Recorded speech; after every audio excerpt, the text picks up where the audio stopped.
We want justice, যেটা বর্তমানে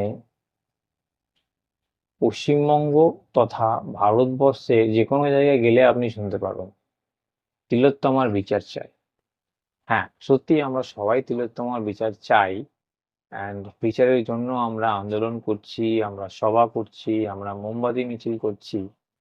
কিন্তু তার সাথে সাথে মাথায় রাখতে হবে এটা এমন একটা রোগ যেটা অপরাধী হয়তো এবারের মতো ধরা পড়ে গেলেও পড়তে পারে, যে পড়ার চান্স কম, কিন্তু পড়ে গেলেও পড়তে পারে। কিন্তু নেক্সট আবার কখনো না কখনো এই অপরাধটা হবে আপনার বাড়ির কারোর সাথে, বা আমার বাড়ি কারোর সাথে, বা আপনার পরিচিত কারোর সাথে, আপনার অফিস কলিগ কারোর সাথে। তো এই যে পুরো সার্কেলটা, আপনার পরিচিতি, আমার পরিচিতি, এই সবাইকে যদি সুস্থ রাখতে হয়, সেভ রাখতে হয়, তাহলে কিন্তু আমাদেরকেই এগিয়ে আসতে হবে। আর সেটা কিভাবে এগিয়ে আসতে হবে? এই যে মনে করুন, চায়ের আড্ডায়, পাব, ক্লাব, অফিস, বা স্কুল, কলেজ, রেস্তোরাঁ, কোচিং, আপনি যে কোনো জায়গাতেই যান, দেখবেন সব জায়গাতেই এই রোগটা আগে থেকেই আছে। মানে আমরা রাস্তায় চলতে চলতে এড়িয়ে যাই, কেউ কাউকে টিচ করছে, কেউ কাউকে ইপটিজিং করছে, কেউ কাউকে ছোট কথা বলছে, কেউ কারোর পোশাক নিয়ে কথা বলছে, বা কেউ কারোর কিছু পছন্দ নয় সেগুলো নিয়ে কথা বলছে, অনেক নোংরা নোংরা কমেন্টস করছে। আজকাল তো সোশ্যাল নেটওয়ার্ক সাইটস চলে এসছে, সেখানেও যে যেমন পারে, তার স্বাধীনতা আছে, সেই হিসাবে নোংরা নোংরা কথা বলতে পারে, লিখতে পারে, কমেন্টস করতে পারে। তো সেগুলো যদি আমরা মেনে নিই বা দেখেও অ্যাভয়েড করি, তাহলে কিন্তু এই জিনিসগুলো ভবিষ্যতেও কন্টিনিউ থাকবে। তাই আমাদের যেটা প্রথমে করতে হবে, দেখবো কারোর সাথে অন্যায় হচ্ছে, সেটা চায়ের দোকানে হতে পারে, অফিস ফেরত বাসের মধ্যে হতে পারে, রাস্তায় হতে পারে, বা আপনার পরিচিত কারোর সঙ্গে হতে পারে, আপনার অপরিচিত কারোর সঙ্গে হতে পারে। যখনই আপনার সামনে হবে, এগিয়ে আসুন, প্রোটেস্ট করুন, বাধা দিন। তাহলেই একদিন আপনি হয়তো একা করছেন, দেখবেন পরবর্তীকালে আপনার সাথে অনেকে একসাথে গলা মিলিয়ে প্রোটেস্ট করছে। সেটাই আমরা করি না, সাধারণ মানুষ এগিয়ে মানে অ্যাভয়েড করে যায়। তো সেটা করা খুব জরুরি। আজকের দিন চলে এসছে, সময় চলে এসছে। তা না হলে কিন্তু আমাদের এই সবার এই যে আন্দোলন, মোমবাতি মিছিল, এগুলো কিন্তু বৃথা। এগুলো কোনো মানে নেই। আজকে এগুলো করে আপনি হয়তো একজনকে জাস্টিস দিলে পাওয়াবেন, আবার ১ বছর পরে, আবার ৬ মাস পরে নতুন একটা ঘটনা টাইম লাইনে চলে আসবে, নিউজে চলে আসবে, আবার আন্দোলন করতে হবে। সেই জন্য প্রথম থেকেই আমাদের কিন্তু এটার জন্য লড়াই করতে হবে। তো সেটা করুন, এগিয়ে আসুন, আমরা সবাই মিলে প্রতিবাদ করি অন্যায়ের বিরুদ্ধে। আর দেখুন, আজকের দিনে এই ঘটনা যেটা রয়েছে, যেটা হয়েছে, সেটা তো অত্যন্ত খারাপ। সেখানে কে দোষী এখনো ধরা পড়েনি।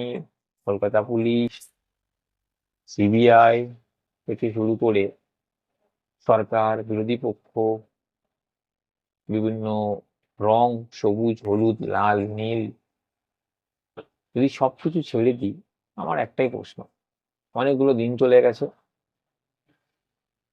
কি তার রেজাল্ট? তদন্তের রেজাল্ট কি? ডে ওয়ানে যাই ছিল, আজকের দিনে দাঁড়িয়ে ১ মাস পরেও কিন্তু রেজাল্ট সেম। কেন? কে বলতে পারবে? কেউ আছে? কতদূর তদন্তে গিয়েছে কে বলতে পারবে? আপনি পারবেন? আমি পারবো? পুলিশ বলতে পারবে? সিবিআই বলতে পারবে? কে বলতে পারবে?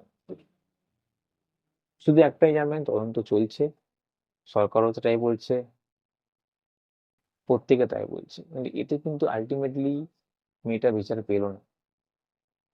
তো যদি আমাদের তিলোত্তমাকে বিচার দিতে হয়, শুধু তিলোত্তমা নয়, আপনার আমার প্রত্যেকের পরিচিত, বাড়ির লোক, যে কোনো কারোর সাথে ঘটতে পারে। তো সবাইয়ের জন্য আমাদের লড়াই করতে হবে। আজকে যদি আমরা এগিয়ে না আসি, সবাই যদি একসাথে লড়াই না করি, কালকে আপনার বন্ধু, আপনার আত্মীয়, আপনার ওয়াইফ, আপনার মা, আপনার পরিচিত সবাই সাথে এই ধরনের ঘটনা ঘটতে পারে। তো এটা শুধু যে খারাপ লাগলো, আমরা সোশ্যাল সাইটসে গিয়ে লিখে দিলাম, তাতে হবে না। প্রত্যেকটা ক্ষেত্রে আমাদের সবাইকে এগিয়ে আসতে হবে। যখনই অন্যায় দেখবেন প্রোটেস্ট করবেন। তো যেখানেই হতে পারে, বারবার বলছি, যেখানেই আপনার অফিসে হতে পারে, হয়তো আপনার পরিচিত আপনার কাছের কেউ কাউকে নিয়ে আলোচনা করছে, তাকে আটকান। আপনার কোনো ক্লোজ বন্ধু আলোচনা করছে, আটকান। আপনার ফ্যামিলির কেউ কাউকে নিয়ে কোনো বাজে কথা বলছে, কোনো মহিলাকে নিয়ে, কোনো মেয়েকে নিয়ে, আটকান। কারণ দেখুন, এটা শুধুমাত্র যে মহিলা বা ছেলেদের বা ট্রান্সজেন্ডারের কথা নয়, এটা সমস্ত মানুষের জন্য অ্যাপ্লিকেবল। যে কোনো কারোর সঙ্গে যে কোনো রকম অন্যায় হতে পারে এই ধরনের। তো আমরা যদি সবাই মিলে একসাথে রুখে না দাঁড়াই, খুব চাপ আগামী দিনে আরো আসতে চলেছে। আর কুর্নিশ জানাবো আমাদের পশ্চিমবঙ্গ তথা ইন্ডিয়ার প্রত্যেকটা মানুষকে, যারা এই আজকের দিনে একসাথে গণ আন্দোলনে নেমেছে, প্রতিটা মুহূর্তে প্রতিদিন আন্দোলন করছে, এগিয়ে যাচ্ছে, মিছিলে পা মেলাচ্ছে। অফিস ছুটির পরে ক্লান্তি হলে অনেকে পা মেলাচ্ছেন, অনেকে সন্ধ্যের চায়ের আড্ডা ছেড়ে পথে গিয়ে রাস্তায় পা মেলাচ্ছেন, অনেকে ফ্যামিলি ছেড়ে গিয়ে পা মেলাচ্ছেন। সবাইকেই কর্নিশ জানাতে চাই, কারণ এটা কারোর একার নয়, সবাইয়ের আন্দোলন। আমরা যদি আজকে না রুখে দাঁড়াই, কালকে আবারও ঘটবে। তো চলুন সবাই মিলে এগিয়ে যাই, আমরা সবাই মিলে সাপোর্ট করি।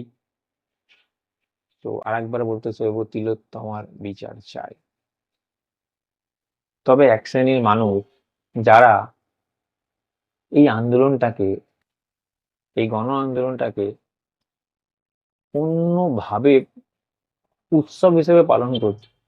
যেমন এই আজকেই বাজারে সকালে বাজার করতে গিয়েছিলাম, শুনছিলাম একটি মেয়ে, সে ফোনে কারোর সাথে কথা বলছিল সম্ভবত, কি আজকে বিকেলে হয়তো কি করবে জিজ্ঞাসা করছিল। তো সে বলছিল যে অনেকদিন কলেজের বন্ধুদের সঙ্গে দেখা হয়নি, তো আজকে একটা মিছিল আছে ধর্মতলায়, ওখানে যাবো, রিইউনিয়ন হয়ে যাবে, একটু মিছিলে একটুখানি আমরা সাপোর্টও করে নেবো।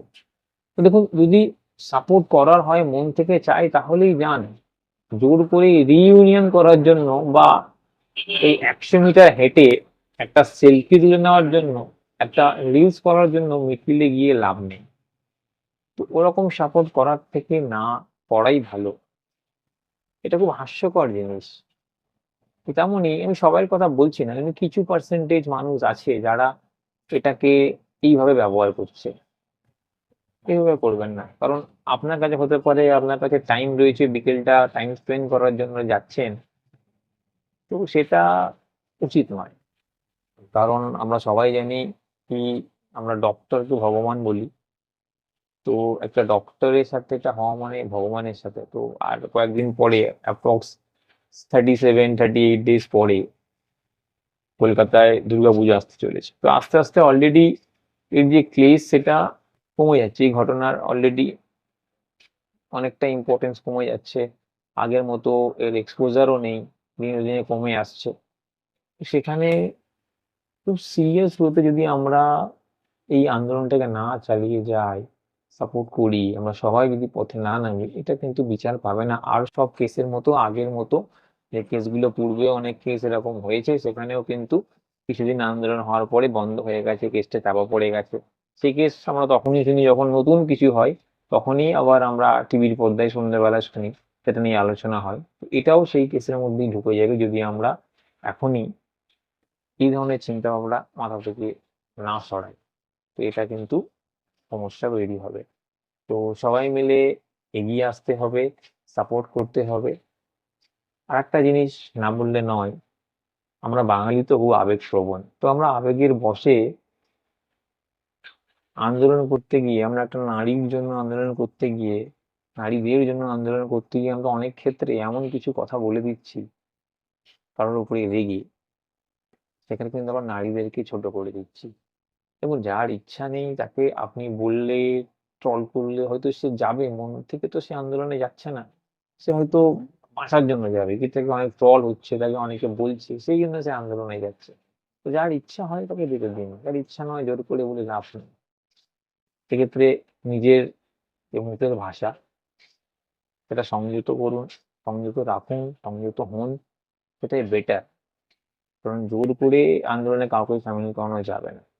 আর দেখুন, সরকার সরকারের মতো কাজ করছে, পুলিশ পুলিশের মধ্যে কাজ করছে, সবাই সবার মতো কাজ করছে, বিরোধী পক্ষ বিরোধী পক্ষের মতো বলছে, কিন্তু আলটিমেটলি রেজাল্ট নেই। আমরা সবাই বুঝতে পারছি, আমরা ওয়েট করছি রেজাল্টের জন্য, তার জন্য আমরা আন্দোলন চালিয়ে যাব, সবাই মিলে সাপোর্ট করবো এই মেয়েটি যাতে বিচার পায়। অ্যান্ড সব থেকে বড় কথা আবারও বলছি, নিজেদের সংযত রাখবো, নিজেকেই সংযত রাখবো। এমন যেন না হয় কি আপনি মিছিলে যাচ্ছেন, মোমবাতি ধরে হাঁটছেন, পরের দিন আপনিই কাউকে পাড়ার চায়ের দোকানে বসে টিজ করছেন, বা অফিস কোনো কলিগকে দেখে আপনি কমেন্ট পাস করছেন, সেটাও কিন্তু অন্যায়। তো অপরাধী কিন্তু জাত দেখে, জাতপাত বা কিছু দেখে অপরাধ করে না। অপরাধী আজকে অন্য কারোর সাথে অপরাধ করছে, কালকে আপনার বাড়ির লোকের সাথে করতে পারে। হাতে হাত ধরুন, এগিয়ে আসুন, তিলোত্তমাকে বিচার দিন।